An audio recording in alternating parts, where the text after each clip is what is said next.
네, 이제 이번 시간에는 스프링 웹 개발 기초를 알아보겠습니다. 웹을 이제 개발한다는 거는 사실 여기 딱 제목 그대로 크게 세 가지 방법이 있습니다. 첫 번째는 정적 컨텐츠라는 게 있어요. 이건 뭐냐면 저 이전에 웰컴 페이지 했던 것처럼 그냥 서버에서 뭐 하는 거 없이 그냥 파일을 그대로 웹브라우저에 그대로 내려주는 거예요. 이게 이제 정적 컨텐츠라고 그러고요. 두 번째는 이제 MVC와 템플릿 엔진이라는 방식이 있는데요. 이건 뭐냐면 이제 가장 많이 하는 방식이죠. 뭐 예를 들어서 여러분 과거에 JSP, PHP 이런 거 들어보셨을 거예요. 이런 것들이 소위 말하는 템플릿 엔진이거든요. 뭔가 그 HTML을 그냥 주는 게 아니라 뭔가 서버에서 프로그래밍해서 좀 HTML을 뭔가 동적으로 바꿔서 내리는 거죠. 이런 걸 이제 템플릿 엔진이라고 그러고, 그걸 하기 위해서 이제 컨트롤러, 이전에 봤던 모델, 그리고 그런 템플릿 엔진 어떤 화면, 이 세 가지를 이제 모델 뷰 컨트롤러라고 해서 MVC라고 합니다. 요즘에는 요 패턴으로 이제 개발을 많이 하죠. 자, 그리고 그래서 이제 정적 컨텐츠와 이제 차이는 뭐냐면, 정적 컨텐츠는 그냥 파일을 그대로 그냥 고객한테 전달해 주는 거, 웹브라우저에 전달해 주는 게 이제 정적 컨텐츠 방식의 어떤 웹 개발이고, MVC와 템플릿 엔진은 이제 뭔가 서버에서 좀 변형을 해서 HTML을 좀 바꿔서 내려주는 방식. 그리고 마지막으로 API는 뭐냐면, 만약에 여러분이 그 안드로이드나 아이폰 그 클라이언트랑 만약에 개발을 해야 돼요. 그러면 서버 입장에서는 요즘에는 어떻게 하냐면, 과거에는 막 XML 이런 포맷도 썼는데 요즘에는 JSON이라는 데이터 포맷으로 내려줘요. 뭐 HTML 이런 걸 내리는 게 아니라 JSON이라는 어떤 그 데이터 구조 포맷이 있거든요. 그 데이터 구조 포맷으로 그 클라이언트한테 데이터를 전달하는 게 이제 보통 요즘에 API 방식이라고 합니다. 이렇게 해서 크게 세 가지 방식이 있습니다. 이제 API 방식은 또 뭐 요즘에 이제 뷰나 리액트, 뭐 뷰JS, 리액트 이런 것들을 쓸 때도 요즘에는 이제 API로 데이터만 내려주면 화면은 클라이언트가 알아서 그리고 정리하는 그런 방식들을 할 때도 API 방식을 많이 사용하고요. 그 다음에 서버끼리 통신할 때, 서버끼리는 사실 HTML을 내릴 필요가 없잖아요. 서버끼리는 어떤 데이터가 왔다 갔다 하는지가 중요하기 때문에 이렇게 데이터가 흐를 때 API 방식이라고, 보통은 이제 깊이 있게 하면 또 정의가 달라질 수가 있는데, 네, 보통은 이거를 이제 API 방식으로 합니다. 이번 시간에는 요 세 가지를 하나씩 살펴볼게요.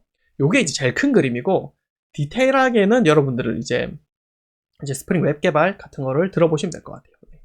자, 먼저 정적 컨텐츠에 대해서 보겠습니다. 스프링 부트는 우선 정적 컨텐츠 기능을 자동으로 제공을 합니다. 자, 여기 사이트 열어볼게요. 그 제가 이전 시간에 이제 찾는 방법 가르쳐 드렸죠. 여기서 보면 스태틱 컨텐츠라고 해보시면 돼요. 자, 뭐 영어로 되어 있는데 어쩌고 저쩌고 뭐 스프링 기본 설정으로 스프링 부트는 정적 컨텐츠를 요 폴더에서 찾아서 제공을 한다라고 되어 있죠. 요 스태틱이라고 기억나시죠? 자, 그러면 한번 해볼게요. 자, 여기 이 리소시스에 보면 스태틱이라고 있죠. 요 폴더에다가 그냥 제가 아무 파일을 만들어 볼게요. 그냥 hello-static.html이라고 만들어 보겠습니다. hello-static.html이라고 만들고, 여기에 그냥 아무 HTML을 그냥 작성하는 겁니다. 잠시만요. 그런데 그냥 강의에 있는 내용 복붙 할게요. HTML을 제가 전문가가 아니라, 네, 제가 웹프론트 전문가가 아니기 때문에 그냥 이거는 치겠습니다. 자, 복붙을 하겠습니다. 웬만하면 제가 다 그냥 강의할 때 칠 건데, HTML이나 뭐 리소스 파일 정도는 제가 원활한 강의의 빠른 진행을 위해서 복사 붙이기를 할게요. 자, 이렇게 넣고 이거를 서버에서 그냥 전달해 주는 거예요. 자, 해볼게요. 그러면 URL을 어떻게 들어오면 되냐면 이렇게 들어오시면 돼요. 이 파일명 그대로 hello-static으로 들어오면 돼요. 자, 여기서 localhost 8080에 hello-static 딱 들어오면 .html 해야 되겠네요. 네, .html 하면 그대로 들어오죠. 네, 이 소스 보기 한번 할게요. 혹시 모르니까 못 믿으실 분들을 위해서. 자, 보면 똑같죠? 완전 100%. 네, 요거 똑같죠? 자, 그냥 여러분 원하시는 파일을 그냥 넣으시면 돼요. 그러면 정적 파일이 그냥 그대로 반환이 됩니다. 대신 여기에는 어떤 프로그램을 할 수는 없어요. 네, 그냥 이거 그대로 반환이 됩니다. 자, 요런 거를 이제 정적 컨텐츠를 제공하는 기능이라고 합니다. 네. 자, 이거를 간단하게 이제 원리를 설명을 해드리면, 사실 이거는 제가 그냥 큰 개념으로 여러분 이해하기 쉽게 이렇게 그린 거고, 이제 스프링 MVC 본격적으로 공부하면서 깊이 있게 들어가면은 또 여기 안에 여러 가지가 많이 나오거든요. 그런데 이제 지금 이 강의의 목적 자체는 막 그런 디테일한 것보다는 그냥 크게 어떻게 돌아가는지를 여러분 머릿속에 그려드리는 게 강의의 목표예요. 자, 그래서 너무 디테일한 것보다는 좀 상위에서 그냥 큰 그림을 보는 거라고 이해해 주시면 됩니다. 자, 웹브라우저에서 로컬호스트 8080에 hello-static.html을 치니까 방금 그 결과가 나왔죠. 그럼 어떻게 되냐? 제일 처음에 여기 내장 통계 서버가 이 요청을 받고요.